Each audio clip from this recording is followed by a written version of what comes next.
I've been running for most of my adult life, and up until the great broken shoulder incident of 2021, I ran thousands of miles in the city streets and parks around my neighborhood. In particular, I've run many miles in our local Veterans Park. The park has lots of nooks and crannies, so if I want a 5-mile run, I go this way. For a 7-mile run, I go that way and do a loop, and so on. And one of my regular routes took me past this unusual sculpture. I was always kind of creeped out by it. Here it is in June. Here's another appearance in August. Here's an appearance in March. And here we go in February, complete with snow on the ground. The sculpture seems out of place in a typical Veterans Park. We expect to find old military hardware like the F-4 Phantom jet at the entrance. And we expect monuments with soldiers, but we don't expect to find statues of civilians in distress. Look at those people. They're clearly not soldiers. They appear to be office workers. There's a woman in a dress. They all have their hands bound and they're blindfolded. The woman has a bag on her head. And off to the side are two guys who are clearly debating the future of the three. What a haunting sculpture.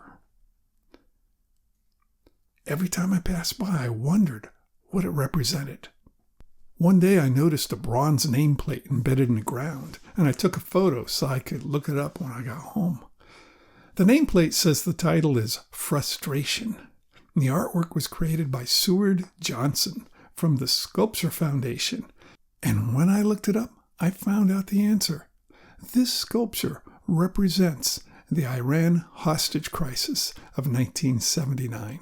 This is a quote from Sheena Chee's Flickr post about the sculpture. The Iran hostage crisis was a diplomatic crisis between Iran and the United States where 52 Americans were held hostage for 444 days from November 4th, 1979 to January 20th, 1981, after a group of Islamist students and militants took over the American embassy in support of the Iranian Revolution. Generation Xers like myself will remember this. I was a kid in school and I didn't understand any of the politics. But the frustration our nation felt at the ineptitude of our leaders and military was palpable. The artist has created a powerfully emotional work, and the name is appropriate. Frustration. Thank you for watching.